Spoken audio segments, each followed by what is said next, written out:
서울의 시간은 오늘도 부지런히 흘러갑니다. 켜켜이 쌓인 시간 속에 근대와 현대가 공존하는 도시 서울.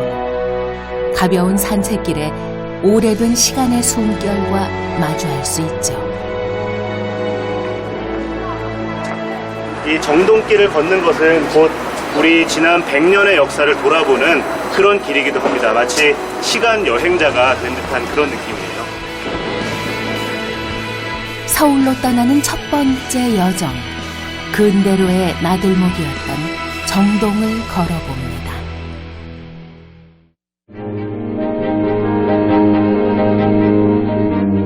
정동길은 서울 덕수궁에서 신문로로 이어집니다. 1km에 이르는 이 길 위에는 100년 남짓한 건축물이 즐비하죠. 근대문화유산 1번지로 꼽히는 이유입니다.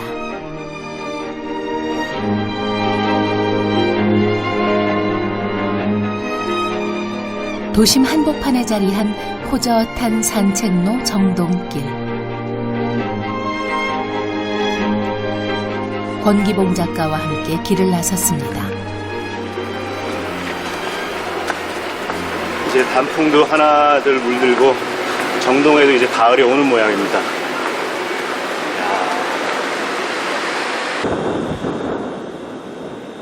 가을 깊어가는 정동에는 낭만도 깃듭니다.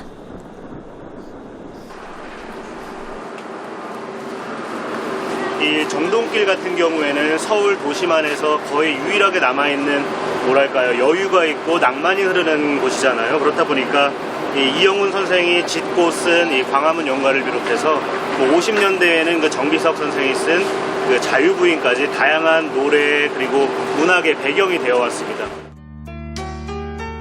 언젠가는 우리 모두 세월을 따라 떠나가지만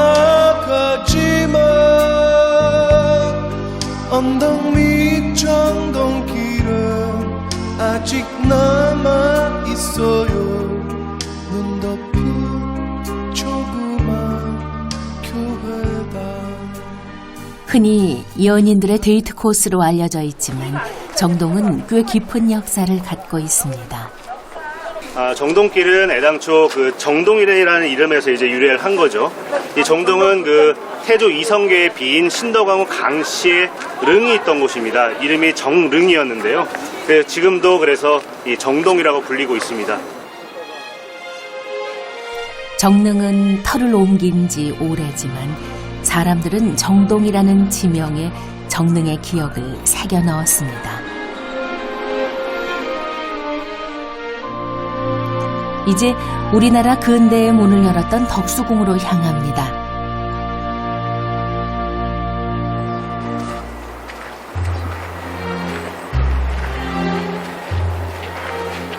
이 건물은 정관헌이라는 건물인데요. 보면 좀 특이하게 생겼죠. 우리식 같기도 하고 또 서양 건물 같기도 한데 실제로 1900년대 초반에 그 양식과 한식이 절충된 그런 건물입니다. 초기에는 이제 태조의 그 어진을 모시기도 했던 그런 건물이고 이후에는 이제 고종이나 왕실 사람들이 휴식을 취하고 연회를 베푸는 그런 장소로 이용이 되어 왔어요. 이국풍의 건물이지만 난간을 장식한 건 소나무, 사슴 같은 우리나라 전통 문양입니다.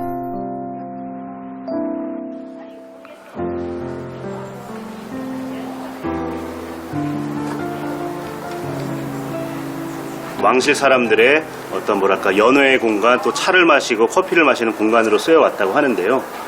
지금이야 우리가 그냥 커피라고 부르지만 그때는 양탕국 혹은 커피를 음차해서 가베라고 했다고 합니다. 양탕국은 이제 서양 탕국이다, 즉 시커먼 물이다 해서 붙은 이름인데, 아관 파천 당시 러시아 공사관에서 생애 첫 커피 맛을 알았다는 고종. 나라의 운명이 바람 앞 등불 같았던 시절 왕이 머금은 커피 맛은 더 씁쓸하지 않았을까요? 다시 부지런히 걸음을 옮깁니다.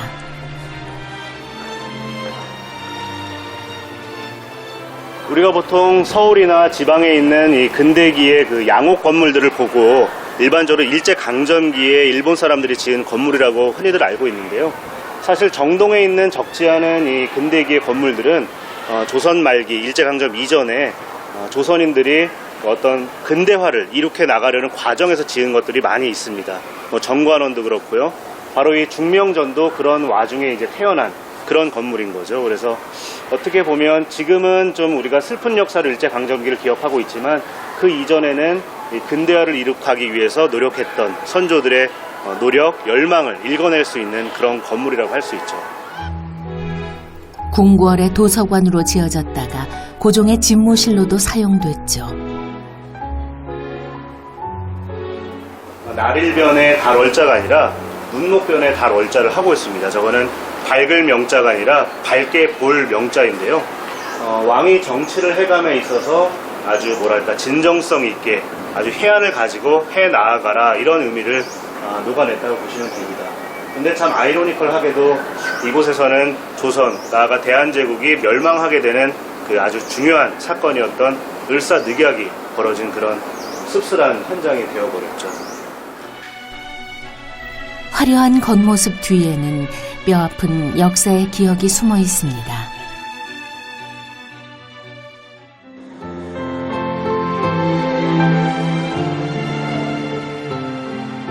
종로구 행촌동의 붉은 벽돌집. 근대사를 말할 때 빼놓을 수 없는 건물이죠. 이 집은 딜쿠샤라는 건물인데요. 집의 이름 딜쿠샤가 좀 생소하게 들릴 수 있는데요. 인도 말입니다. 힌두어인데요. 뜻은 이상향 혹은 기쁨 뭐 이런 걸 뜻한다고 해요. 100년 세월 동안 낡고 허름해졌지만 여전히 사람들의 고마운 안식처가 돼주고 있습니다. 안녕하세요. 네, 아유, 구경했어요. 예, 안녕하세요. 옛날 모습이 그대로 남아있네요. 예, 너무 좋죠? 예. 마음이 일단은 편해졌고, 그리고 사방팔방 교통이 좋고, 예. 또 제가 워낙 산을 좋아하거든요. 예. 산에 다니면서 제가 잔병을 다 고쳤거든요. 근데 바로 5분 거리에 인왕산이 있으니까, 풍광 빼어나고 사통팔달 목 좋은 곳에 집을 지었던 엘버트 테일러 씨 부부. 미국 위신 기자였던 이들은 세계 곳곳에 3.1운동을 알렸습니다. 조선인들이 네. 독립선언을 준비하다가 이제 아기 강포 밑에 신생아 밑에 강포 밑에. 네. 감추면 이제 네. 설마 거기까지 뒤지겠느냐 해서 숨겼는데 이제 네. 그때 마침 그 엘버트 테일러 네. 씨의 아들이 네. 거기서 태어났는데 태어났어요. 나중에 퇴근을 하고 와서 네. 이제 태어나는 순간을 못 본 거죠. 와서 이제 아기를 이렇게 들쳐 안는데 네. 거기 종이뭉쳐 툭 떨어졌다고 하더라고요. 그래서 그러니까 그 자세한 얘기는 난 예. 모르지. 이제 역사학자들이 맨날 와서 예. 이제 사람들 모시고 와서 이제 이렇게 설명할 때 예. 내가 이제 그 정도만 들은 거죠, 이제. 야, 이 나무들도 다 예전 그대로고 이 계단 벽 유리로 되어 있는데 지금은 많이 쇠락했지만 그래도 초창기 모습을 많이 간직하고 있네요. 지하 1층, 지상 2층. 건축 당시만 해도 조선에서 제일 큰 개인주택이었답니다. 여기는 내친 김에 방 안까지 구경해봅니다. 벽난로가 그대로 남아있네요. 여기 네. 이 집 안주인이었던 그 메리 린리 테일러 네. 그 여자분이 쓴 그 호박 목걸이라는 네. 책에 보면 네. 이 벽난로에 얽힌 또 얘기들이 있는데 네. 지금은 뭐 막아두긴 했지만 네. 그래도 원형이 거의 그대로 남아있네요. 굴뚝이 새 갖고 막아졌나. 아, 굴뚝에서 이제 새니까. 시간이 지나면서 이제 예. 벽난로 참 아니, 좋아하는데 아주 저게 막혀있. 그 엘버트 테일러 씨 네. 부부가 이제 네. 그 40년대 초반에 태평양 전쟁 벌어지면서 추방됐잖아요. 미국인이니까. 예. 그 다음부터는 네. 이 집이 관리가 잘 안 돼가지고 네. 사실은 네. 많이 좀 쇠락했죠. 예.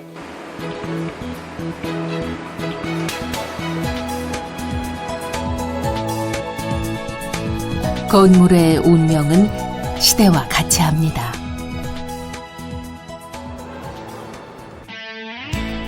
장충단 또한 그렇습니다.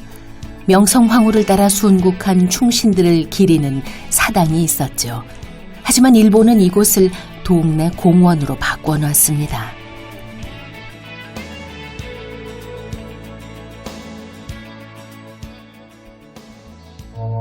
안개 낀 장춘단 거울 누구를 찾아왔나 지금은 유행가 가사로 더 익숙해져 버린 잊힌 역사의 현장입니다. 안고 울고만 있을까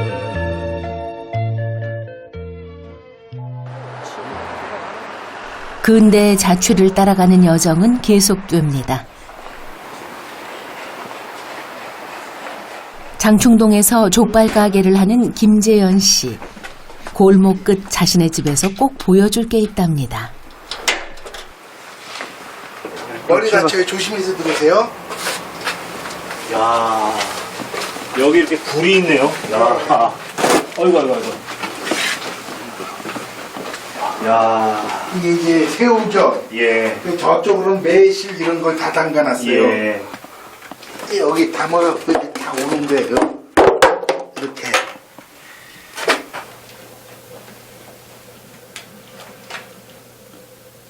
처음에 그럼 이걸 보셨을 때 네. 그 좀 뭐 놀랐거나 그러진 않으셨어요? 처음에? 아, 여기 방공호. 맨 처음에 놀랬죠. 이 서울 시내 한복판에 이런 게 있다는 게 놀랬는데 예.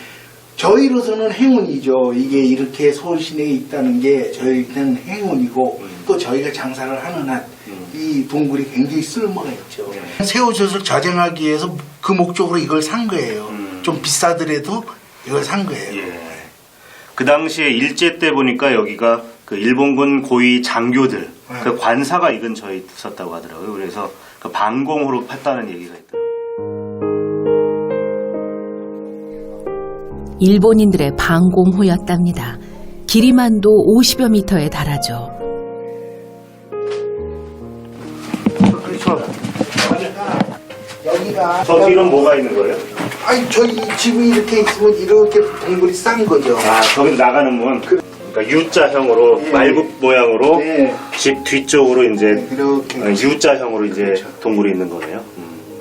그러니까 들고 나는 걸 이제 부근대로 해가지고 그렇죠. 좀 용이하게. 그러니까 했던 원래는 그 방공호 질 때 이쪽으로 들어가고 도망도 가게 해놨나 봐요. 근데 그렇죠. 예. 저희는 이걸 막아버렸죠. 예. 그간 몰랐던 근대의 흔적이 우리 일상 구석구석에 숨어 있습니다.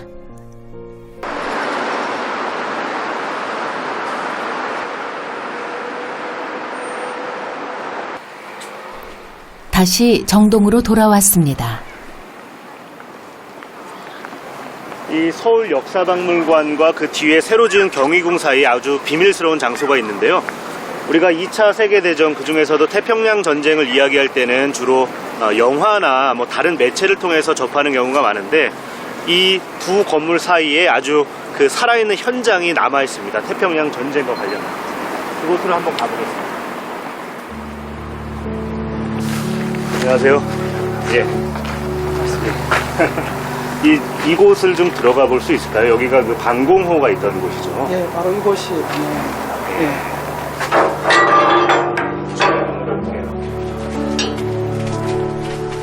두꺼운 철제 문을 힘겹게 열어젖힙니다. 100년 세월을 훌쩍 거스르는 시간의 문입니다. 이 전체 방공호 규모가 어느 정도 되나요? 길이가 몇십 어두컴컴한 지하 공간, 비좁은 복도는 100m 넘게 이어지고 사이사이 20개의 방이 자리해 있습니다. 네.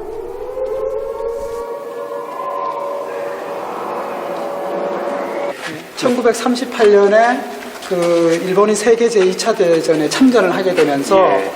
그 방공호 시설과 그 공원에, 그러니까 공원의 방공호 시설을 할 수 있도록 예. 이렇게 되는 거죠. 그렇게 해서 여기에 이제 본격적으로 이 시설이 만들어지게 되는 것은 1942년에 예. 이 방공호가 만들어지게 되고요. 예. 그 당시에 공립고등학교를 다니던 분들의 녹취록에 의하면은 그때 학생들이 이 방공호를 짓기 위해서 예. 그 동원됐다고 합니다. 그래서 예. 모래도 나르고 자갈도 나르고 이렇게 해서 동원됐다는 그 증언 기록이 있습니다. 예. 암울했던 시대는 과거가 됐지만 그 기억은 여전히 현재로 남아 있습니다. 지금까지 우리 사회는 역사 문화유산을 대해올 때 뭐 다크 헤리티지 혹은 네거티브 헤리티지라고 하는데요. 어둠의 유산 혹은 부정적인 유산에 대해서는 좀 등한시해온 측면이 없지 않아요. 하지만 이렇게 뭐 역사관이나 전시관을 통해서 이렇게 만들므로써 후속 세대에게 교훈을 주려는 이런 노력들이 요즘에는 좀 많이들 생겨나고 있거든요. 어떻게 보면은 뭐랄까요, 이렇게 좀 씁쓸하지만 좀 슬프지만 그런 역사가 서려 있는 공간도 우리들에게는 참 좋은 어떤 교훈의 현장이 될 것 같거든요. 그런 의미에서 좀 서울을 즐기는 또 서울을 걷는 아주 뜻깊은 유의미한 그런 공간이 아닐까 싶습니다. 근대 역사가 곳곳에 아로새겨진 정동. 그곳에 가면 누구나 100년의 세월을 거스르는 시간 여행자가 됩니다.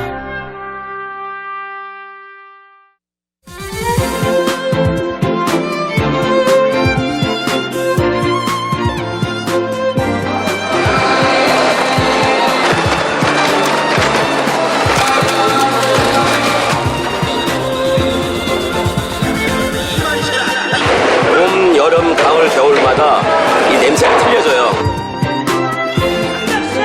내가 웃으면서 하는 게 나 장장수가 할 일은 없다. 나를 위해서 딴 사람이 웃으면 좋은 거고. 그렇잖아.